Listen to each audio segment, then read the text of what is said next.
네, 여러분 안녕하세요. 노가당 TV입니다. 자, 지금 미국이 이란을 쳤습니다. 미국과 이란의 충돌, 그리고 이제 이게 중동 전쟁 리스크로 현재 계속 확대가 되고 있습니다. 결국 이런 상황이 한국에 있는 대형 건설사의 실적이나 그리고 수주에 어떤 영향을 줄지에 대해서 우리가 한번 얘기를 하고 넘어가야 될 필요가 있습니다. 중동 전쟁이 왜 한국 건설사한테 이슈가 되냐? 뭐 이거는 제가 굳이 설명을 드리지 않아도 여러분들도 이미 파악하실 거라고 생각을 합니다. 현재 이란과 미국만의 전쟁으로 발발되진 않았죠. 쿠웨이트에도 포탄이 떨어지고 두바이에도 떨어지고 그리고 카타르에도 떨어졌습니다. 바레인에도 떨어지고 이 모든 나라들은 우리 한국 대기업 건설사 뭐 특히 삼성물산이나 현대건설 그리고 GS건설 뭐 삼성 E&A 같은 회사들이 두루두루 나가서 다수의 프로젝트를 현재도 수행하고 있는 나라들입니다. 그렇기 때문에 현재 한국의 여러분들의 선배님들 그리고 저와 같이 일했던 동료들이 카타르에서도 근무를 하고 있고 쿠웨이트에서도 근무를 하고 있고 현재 그 전쟁의 발발 위기 속에서 현재 계속 프로젝트를 진행을 하고 있습니다. 그렇다라고 하면은 건설회사 입장에서도 이번에 이란에 대한 어떤 미국의 공격을 단순하게 그냥 글로벌 정치 상황으로만은 볼 수밖에 없다라는 겁니다. 그리고 중동 자체가 한국 해외 수주 시장에서 비중이 상당히 큰 편이죠. 그렇기 때문에 뭐 전쟁이 일어나면 당연히 봉쇄가 일어나게 되고 봉쇄가 일어나게 되면은 어떤 물류의 흐름도 막히게 됩니다. 그리고 당연히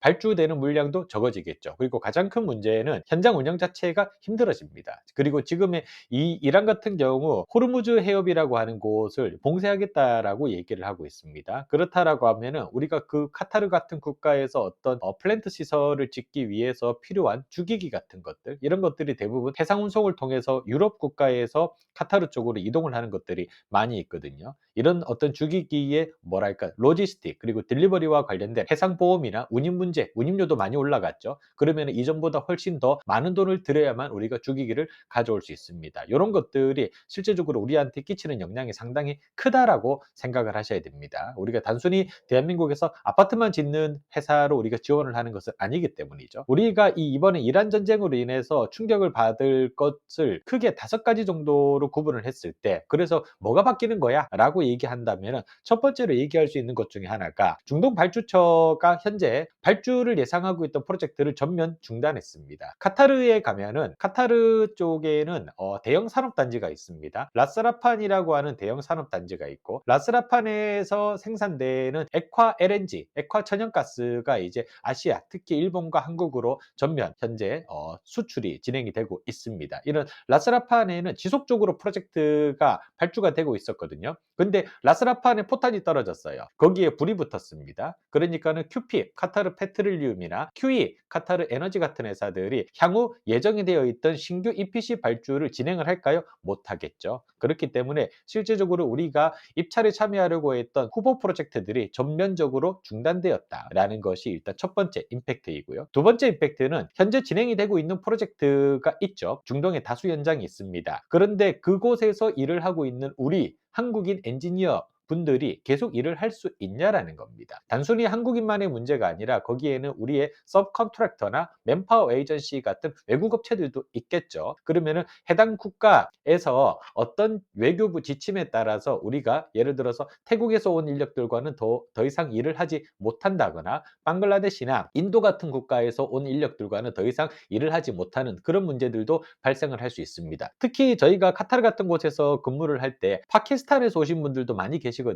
그런데 파키스탄은 여러분들도 아시다시피 이슬람 국가죠. 그리고 이란과 같은 시아파입니다. 사우디는 수니파죠. 이 시아파와 수니파는 서로 대립 관계에 있습니다. 그렇기 때문에 파키스탄 같은 경우 시아파를 믿는 이슬람 국가로서 이란이 공격받는 상황에서 카타르에 와서 본인들의 인력들이 일을 한다라는 것에 대해서 국가적으로는 뭡니까? 무조건 반대 의견을 반대 의견을 낼 수밖에 없습니다. 이런 것들이 결국은 종교와 그리고 국제 정세가 맞물려서 우리 프로젝트에도 영향을 줄 수밖에 없다라는 거죠. 전면적으로 어떤 서스펜션이 걸리진 않을 겁니다. 일단은 부분 작업 중지가 먼저 걸리겠죠. 그리고 일부 작업들이 뭡니까? 전면적으로 통제되면서 공정 지연이 일어날 수밖에 없습니다. 그렇다라고 하면 한국 건설사 입장에서는 현재 시점에서 우리가 나중에 공기가 지연되더라도 이게 우리의 잘못이 아니기 때문에 이 부분에 대해서 충분하게 발주처로부터 보상을 받을 수 있는 체인지 오더라든가 또는 클레임과 같은 것들을 미리 사전에 준비를 해 놓아야 되겠죠. 세 번째로 얘기할 수 있는 게 우리가 아까 말씀드렸던 해상 운임 자체가 올라가는 겁니다. 그리고 보험료도 올라가겠죠. 처음에 언급했었던 호르무즈 해협의 리스크가 커졌습니다. 선박이 우회하고 정체가 발생이 되겠죠. 그러면은 기본적으로 우리가 보험료나 운임료가 상승이 돼서 조달비 자체가 올라갑니다.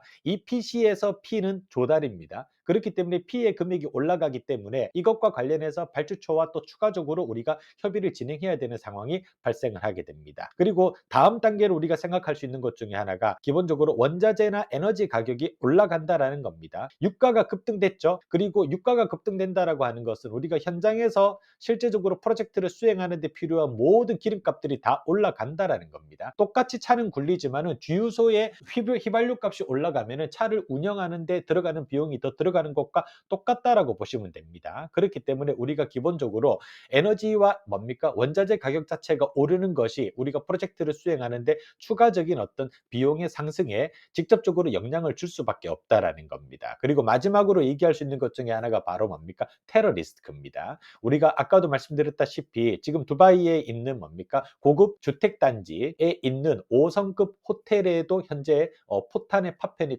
떨어져서 1층의 로비의 유리창이 다 깨지는 상황입니다. 그리고 지금 현재 거의 한 몇만 명에 달하는 중동 국가에 나가 있는 한국인 관광객들이 한국으로 복귀하기 위해서 자비를 들여서 150만 원짜리 택시를 타고 오만으로 넘어가서 오만 공항에서 한국으로 귀국을 해야 되는 상황입니다. 이렇듯 우리가 중동에 가서 프로젝트를 수행하고 있지만 실질적으로 우리를 보호해 줄 수 있는 어떤 주체는 없다라고 하는 거. 그렇다라고 하면 우리가 그런 어떤 테러의 위험으로부터 뭡니까? 우리가 물리적인 어떤 위험으로부터 우리 직원들을 보호할 수 있냐? 그리고 우리 사이트를 보호할 수 있냐라는 것에 대해서도 조금 더 고민을 해봐야 된다라고 말씀을 드리겠습니다. 자, 그러면은 이번에 미국과 이란의 어떤 이런 전쟁 발발이 나중에 대형 건설사에 향후 중장기적으로 보았을 때 어떤 영향을 더 줄 것이냐라는 걸 우리가 같이 얘기를 해봐야 되겠죠.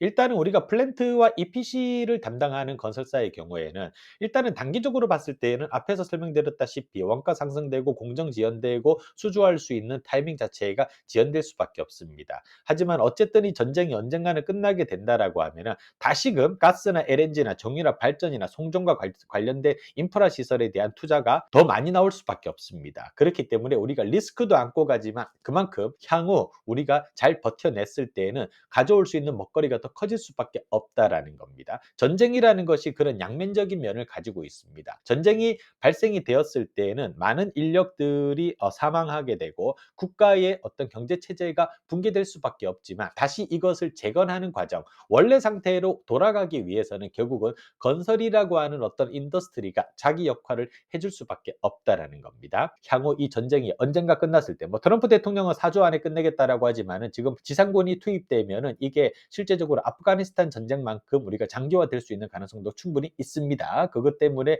미국 내에서도 뭐 탄핵 얘기가 스물스물 나오고 있는 상황이죠. 만약에 그렇게까지 간다라고 했을 때에는 나중에 향후 건설사가 이 전쟁이 종료가 되었을 때, 종전이 되었을 때 우리가 가져갈 수 있는 포션에서 우리가 뭘 더 먹을 수 있는지에 대한 부분은 미리 사전에 고민을 조금 해놓을 수밖에 없다라고 생각을 하셔야 됩니다. 제가 오늘 이걸 주제로 가지고 온 이유 중에 하나는 아무래도 건설사에서는 현재 이번 주에 뭐 예를 들어서 대표이사와 본부장들이 모여서 어떤 경영 안건에 대한 회의를 할 때 이 주제가 최우선 주제입니다. 그렇죠? 정부도 그렇고 건설사도 그렇고 뭐 현대자동차, SK하이닉스 같은 회사들도 다 똑같겠죠. 우리가 어떻게 할 수는 없습니다. 우리가 전쟁을 막을 수는 없죠. 하지만 이 전쟁으로 인해서 우리한테 오는 리스크는 우리가 최소한으로 시키기 위한 노력을 해야 됩니다. 그렇다라고 하면은 그 회사에 입사하고자 하는 여러분들 역시 이런 부분에 대해서 본인들이 최소한의 정보는 가지고 있어야 되고요. 최소한의 아이디어와 그리고 제안할 수 있는 뭡니까? 이야깃거리 정도는 가지고 가셔야 된다라고 생각을 했기 때문에 오늘 이 주제를 가지고 간략하게나마 설명하는 영상을 올려드렸습니다. 네, 그러면 일단은 뭐 전쟁이 이미 시작이 되었지만 그래도 최대한 인명 피해가 적고 빨리 전쟁이 종전되기를 바라는 마음으로 오늘 영상을 마무리하도록 하겠습니다.